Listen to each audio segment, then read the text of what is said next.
way to the ring. Look, I'm taking a shit.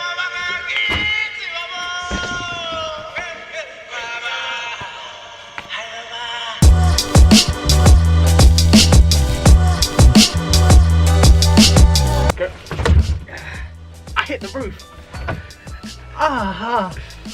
What's going on? Welcome to what's it called again? Broke Boys and Chill episode Whatever. 6. Is it 6? It's 6 because I double checked before the video. And today, in this video, we're doing whatever is in the title because I don't know what we're doing yet either. Nah, we're just winging it. But earlier on I put out like a little video on Instagram, on the Instagram story, basically saying hit us up, give us a topic, and if we use your topic we'll send you some free shit. Unfortunately, that doesn't count to people who didn't see that post because obviously you'll see it now. So whoever's got free shit, you will know in a minute, but it's in the title already, so you know now. That's weird. What? It's like Inception. Oh! What the? We do that a lot. I mean, it's the first time this been caught on film. Oh, mate. You, and as well, there's something that I need to read out to Mike live. It's not live, but on film because I want to see his reaction to it. And it's not one of them things where if you build up suspense, it'll lose it because it's just ridiculous. We've had a lot of people send in. I won't be able to go for you all, but I'll give some shout outs as well along the way. And yeah, basically just kind of give you an idea of what we've been sent. So we were sent quite a bit of real topics and a couple of shit, but shit ones purposely shit. Not like somebody said something and I thought it was shit, like as in Funny. R21.ndh on Instagram, and he sent in saying that we should do a video on remods for cars, like 3 modifications that you can do. So I said, alright, give me some ideas, and he said just shit as simple as rerouting your plate from where it usually is to potentially bottom grill, just to kind of get rid of the plate. Is that free though? Yeah. Well, you'd have to buy cables on. Oh, fuck off. Why do you modify cars? Or, not why do we modify cars, why do modified car kids modify cars? Boredom. Which I thought was quite good, and that's from Ethan_McKean. We had Robbie Milton, Robbie.Milton, shout out Robbie, basically sending saying, talking about air ride and static, which we discussed previously, but he mentioned, which I don't think he said about, why do they hate each other? Like air kids hate static kids and static kids hate air kids. Like not everyone. Like there's not some underlying war. People just don't get along. We had Dexter Allen, also applied to be a rep, got a bright yellow classic mini. Talk about your opinion on camber and if it's useful, looks good, and if it's needed. Nothing you do to a car is useful. And nothing. Well, no, that's unless you like install a cup holder. A lot of people hate camber, which I think is really surprising because I really don't mind camber. I love it. If it's too much, yeah, no. If sometimes like, it can look stupid. But then again, I say if it's like this, it looks stupid and I hate it. But I don't because I like Zach's Lupo. Oh, okay. So here's one, and this was from SoFocused_Mark6. Okay. So focused. And he said, How focused? would you rather have a car build that has an impeccable exterior, and he used the word impeccable, I like that. Word of the day. Word of the day, impeccable. Would you rather have a car with an impeccable exterior as far as bodywork, wheels, suspension, or would you rather an impeccable, once again, motor/bay, so engine bay, Engine bay don't impress me. with a clean and not perfect exterior, or would you rather just, well, he put $9,000. Is he American? An American submission. Didn't even realise. Would you rather spunk out $9,000? That was Australian. It was, but let's roll with it. Would you rather spunk out $9,000 on a set of 3-piece wheels? No, fuck that. No. I hope you don't kiss your mother with that now. What the fuck? I think the winner for this week's episode has got to be Gilchrist Craig, who basically said, and I don't know if we've done this, I don't think we have, who said, how about old versus new? For example, Cosworth versus the new RS Focus. But good topic, right?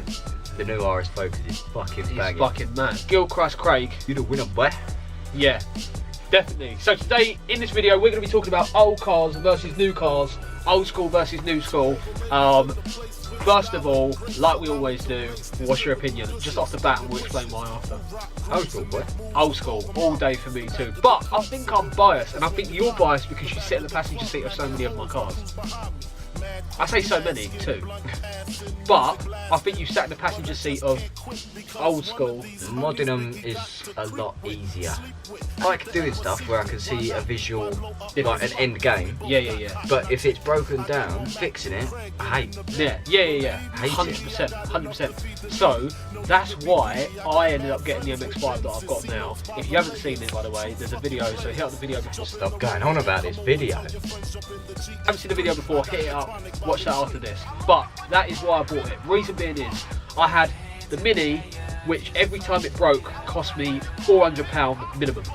Like, minimum, any time. If it was wiring, it was like some madness. If it was electric, in any sort, it was a sensor which was like 100 quid and 500 to fit. Like stupid prices from BMW and mechanics, because most of them didn't really know what to do or touch or know where to look, and most of them said go to Mini or go to BMW because they'll plug it in. However, the classics that I've had, the classic Mini, every time it broke down, and it broke down a lot, was costing me like a tenner or 20 quid every time. Like an alternator, yeah, or nothing. Like an alternator. Something together. Yeah. Probably why it broke down so much. But an alternator for a classic Mini, like I remember picking one up for like 40 quid. Like an alternator, whereas like you'll get alternators in other cars. Oh yeah, my alternator's gone, £300. Yeah, and that's on modern cars. My MX-5, I had it a week. The water pump shat itself and literally exploded brown coolant all over the fucking engine bay. And don't get me wrong, it was a bastard to fix, which I did not enjoy whatsoever. And that comes back to your point. But for the part, it cost me £41, and that wasn't even like eBay prices. That was Euro car parts, because that was down the road from me. Yeah, don't get me wrong, it took me like 3 days, but time is something, because I'm uneducated when it comes to engines. Like, that's the only reason why. But I could do it myself. I could take it all apart. I put it all back together, and I didn't need to ring up fucking BMW Mini to come down for 100 quid to pick it up, put it on the back of the car, the trailer, take it to BMW, plug it in, and tell me that, oh, diagnostic said. Like, that's the only thing. Everything's easier. A fixing perspective, old cars win every time. Unless you're educated in that area, unless you have the resources, they win every time. Yeah, definitely. But obviously, it depends what car it is. I think so. With old school cars, Like your classic Mini, yeah, it's great, but I think you're limited with what you can do to it. That's what I was going to say. It follows the same. It's going to sound like proper technical, but it follows like the same framework. Does that make sense? It follows the same structure. Yeah. Like but like from a home customization perspective, I could have a chrome bumper, the kid next to me could have a black bumper, and the kid next to that could have no bumper at all. Yeah. But they all run the same sort of thing. Whereas newer cars have that. You do anything. You not do anything, but for example, like some cars will have like 7 different variations of bumper, depending on, and they're usually pretty much unscrew, take off, put the other one on, screw it off. Unless it's a Mini, because then you've got to take the air filter off, the wheels off, the rear battery out, the calipers off, and the fucking windows out to change a front bolt. Dashboard. Yeah, and the dashboard just to change a fucking seat. bolt on the bumper. Like, my perspective of old school versus new school in our area, I say old school wins every time. Engine modifications are usually easier. Exterior modifications are usually easier too. It's usually cheaper, but that would be my perspective. Some people would mostly argue that. Yeah, it's not even the modding part. I just think driving, you're more involved with it. Yeah, you've got to really drive it. Yeah, like with a brand new car, it drives it for you, pretty much. Like for example, one reason that I might favour my new Mini over the MX-5 and the old Mini is I'd walk out to it, press the button on the way, the doors would unlock, I could jump in, start the engine, and pretty much drive. Passenger could jump in. Yeah, and I could drive away straight away. Yeah, now it's a bit unpractical. So like, from a practicality I'm point waiting of to view, get in the car, just you open the door then. Open the fucking door. It's cold. From a practicality point of view, new cars, well, I say new cars are mostly more practical. However, I've never owned an old big car. They've always been ridiculously small. What did you want to tell me on camera? This is coming from Ben.Marketing. He put, no, I'll give you a proper situation that I've got at the moment. Can you give me some advice in the video? So I've put, yeah, go on, explain. He said, right, so I've been off ill like the past 3 days and obviously home alone because everyone is at work and my younger sister is at school and so she leaves me with her cat. I'm just trying to get my rest and my door doesn't have a lock, as well as making Netflix and chill 10 times harder. It means that the cat can just push the door open. Now, it's a proper fucking loud cat and kept coming in, so I threw it out the window and the fucker hasn't come back. wait. And this was on Thursday. Wait for it though. What he's done is thrown his cat, or thrown his sister's cat out the window because it was pissing him off and making Netflix and chill hard, thinking it's going to hit the top of the garage because there's a garage next to his window. It fell Bro, oh my god. So Ben has thrown his cat Through a garage roof. through a garage roof. Out of the window, the cat has dropped, it's fallen through the garage roof, and it hasn't come back since Thursday. And my sister's been like, where's the cat? And he said, I don't know, what the fuck do I do? That's a weird thing to say. If you can't give me any advice, can you please apologise for me and I'll link her to the video. So first Just of in all, case our advice doesn't work, listen, right? Ben's sister, he ain't fucking sorry. He might have killed your cat, right? But he didn't mean to. He's just trying to get his nut down. You know what I mean? I'm gonna be the voice of reason because I don't think us apologising on his behalf is really gonna. Of course it will. Like, That apology that I just said gonna go was the down bollocks. It was the bollocks. Ben, tell your fucking sister that you've killed Wait, her cat. no, but So, before we finish this week's episode, first of all, I want to say thank you to every single one of our followers because we hit 22k yesterday, which was absolutely banging. Don't get me wrong, there are some car groups out there with monstrously more and they did it in a quicker amount of time. I don't care.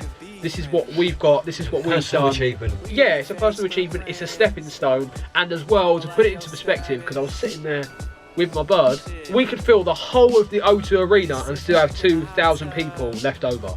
Like, that is madness. If you aren't subscribed to the YouTube channel and you're watching this for the first time, hit us up. There's going to be a little thing after this where you can click on subscribe, or just click the subscribe button below. Sick. We're also going to have our website in the bio as well, so hit that up too. If you haven't seen us on social media and you stumbled across us on YouTube, then hit us up on social media as well. That was so quick. It was like the little terms and conditions after an advert. Impressive. I want to give a mad shout out to my boy, Steve, for getting a feature in Modern Mini Magazine. His car was sick. He was a rep of ours for last season. He had to stop repping us this year because he's got other commitments to hit up.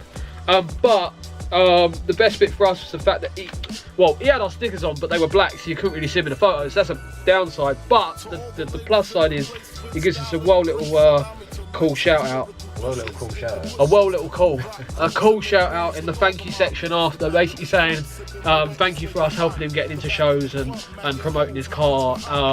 But bro, your car was fat, so I didn't need much. And you were the nicest bloke Yeah. you could have met. Yeah, I saw Steve's car, and then when we hit him up to be a rep, or he hit us up, I can't even remember. Either way, I think I hit him up at the time.